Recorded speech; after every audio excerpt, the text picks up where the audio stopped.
We're going into the fourth and final section now called Next Steps. And in there are a number of things we can do. It depends on what you want to do with it. It could be that we talk about multiple takings of this, which you've done, and then the discrepancy between a year and a half ago and now. It could be that we talk about you have the people, your students, take it on you and give you feedback as to how they see you. It could be colleagues that take it and you talk about it with colleagues. It could be any number of things. But I want to start with something that comes out of the dilemma you face in here in some way. You said at the end of this the third section, that there are serious consequences for not getting things right. So that burden for you means laying a foundation that is really true to the law and to any further negotiations about the law. That's true in so many professions. And so you have the obligation of an authentic, accurate, firm foundation. But your real intentionality is to get them to do something with that rather than just get that. That is such a common struggle. So let's talk about how you might wrestle with that. Are you familiar with a flipped classroom? No. Okay. A flipped classroom idea is that, let's say you normally lecture on these things, and they come out of good readings and they've done some reading on it, but your obligation is to lecture on these things and give emphasis to some things and give structure to some things, point out how some other things are related to each other. A flipped classroom would have you give them the critical things to read, then have them submit to you questions or issues that emerge out of those for which they need to discuss things further with you. So you really remove yourself from presenting that material to discussing that material. But it stays true to the material because you give them the most critical things to read before they ever come into the room with you. Now, let's say the most difficult circumstances would be a conference.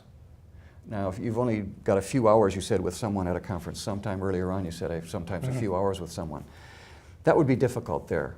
But where you have people for any period of time, I think if you flip it around and put the obligation on them to do the prior reading of something that is the foundational knowledge, then have them come in and not only tell you what the issues are or the problems or the questions, give them cases. And listen to the way they use the material to reason their way through the cases. Okay. And then what you do in that is really important. You reposition your knowledge in relation to their knowledge. When you come in as a lecturer, you position your knowledge up front. You take the obligation of saying everything they need to know. That's a huge obligation. And it then intrudes on the time you want for them to actually wrestle with this. So remove that positionality of the knowledge and reposition your knowledge to be in response to how they apply that knowledge to a case, a problem, a situation, or whatever. Can you do that? Yeah, I could. And I have a question for you. How do you keep them from going off on a tangent or going so off track with the readings or the information? Are there any kind of parameters or things you can do to make sure that it's kept more of a narrow focus? Sure. Let's say you've just done that. And you're sitting over here and you've raised an issue that seems to me really in left field. Right. First thing I'd do is I'd say, Tom, before we answer that, let me see how many of the rest of the people in the room see that as an issue for them. Does anybody else see that as their central issue right now? Tom, it seems like that's an issue for you, but it isn't anyone else's issue right now. How about you and I talk about that later? Okay. Let's go on to something else. I haven't dismissed you, but neither have I taken your issue and made it everybody's issue when it's nobody else's issue. Okay. So there are ways to not disrespect the person, but not abuse the rest of the people either. So you make it more of a democratic environment. Exactly, yeah. Okay, so we're in this last section about next steps, and before I go through other things, what do you think you would like to do next to take you further into understanding? Where we started was, you started by saying, I'm not sure what kind of teacher I want to be, and within that, let me add another one, I'm not sure how effective I am being the teacher I want to be. How might you follow up on those? It's difficult because in my job and in my field, we are a social movement, and social reform is part of that. So I struggle with, okay, the ultimate goal for my organization is to create social awareness and a change in consciousness, whether it's workers' compensation, disability management, minority rights, doesn't matter what it is. should that be the circle that goes around everything? Should it be part of my day-to-day teaching? Should I aspire to become more involved in the one perspective? What is the end goal? And does that interfere with or impede my ability to get people through X, Y, and Z, get them out there in the street, make them feel competent? So if I understand what you just said, it refers to the social reform perspective. Yes. And in that, it refers to one of the assumptions in that perspective is that teaching is a moral responsibility. That is, it deals with issues of justice, privilege, and doing the right thing for the right reasons. In our database, only 3% of people have that as their dominant perspective. Their dominant perspective. But as I said at the beginning, you are all 5 of these to some extent. If you had that as your dominant perspective, you would likely be out of a job where you live and where you work. It is so on the margins that you would have to find a way to still do the work you're hired to do according to those who hire you and those who come to your classes, that you might actually lose the opportunity to raise the issues you want to raise. So you don't have to be dominant in that to still deal with the critical issues you just mentioned. They can be in the cases. They can be in the reasoning about the cases. So you can foreground the reasoning and still have some of the issues be moral issues of justice. So you mentioned the split classroom approach style. Would it be possible to build that into the questions or as a guideline to the questions that will eventually be asked later on? Could that be a component where I give the material, I give the cases, and I'm soliciting questions from people which will guide further conversation in a couple hours or the next day, but also build social reform into it? Sure. I would imagine some of the cases raise really fundamental issues that are moral issues. Mm-hmm.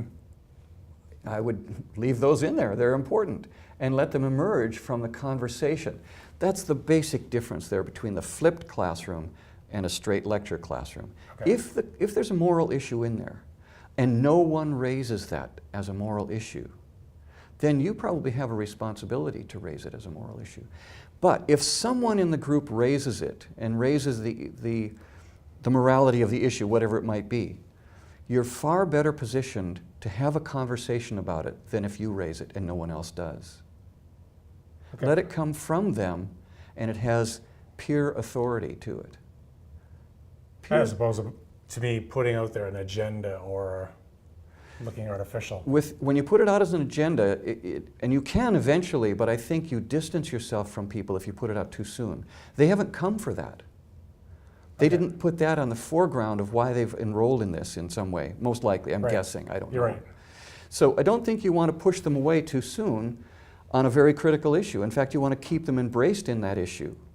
So position the issue after they've got a chance to talk about other issues, but also so that someone can raise that as an issue.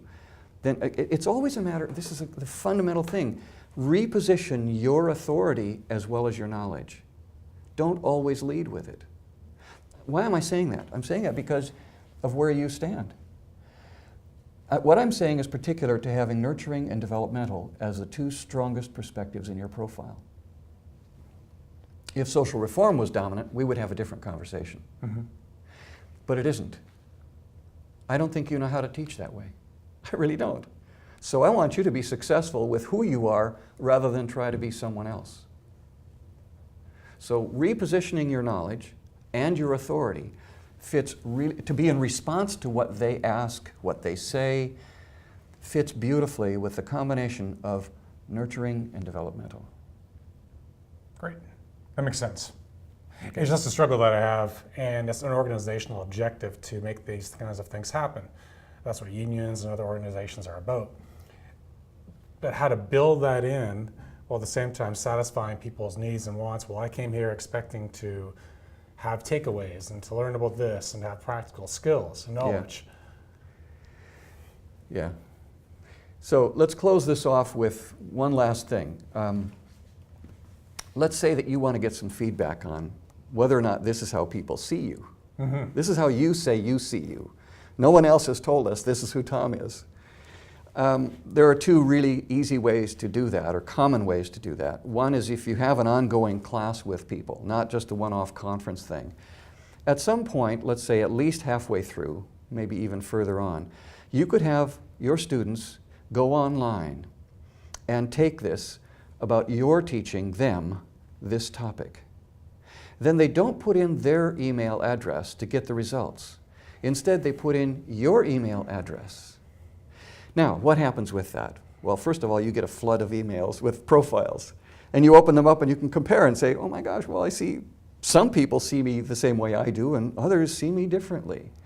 The second thing, which is really critical, you don't know who said what, because nobody has put in any identifiers for themselves. They put in your name and your email address. So it's completely anonymous. So that gives you some real feedback on how your students see you. But a second way that's equally useful is if you've got two other colleagues, and I say at least two, because a conversation of 3 people is better than just 2. Have them take it. If you're teaching the same thing particularly, if you're teaching the same thing, have 2 colleagues take this instrument and then sit down and have a conversation about how you teach it. Because this is a conversation tool, not a diagnostic tool. Okay? And that's one big thing for me. When I first took it the first time, I took it as a reflection on, this is who I am, and it's set in stone for all of eternity. And it's not. It changes over time. I evolve, it evolves. It's context dependent.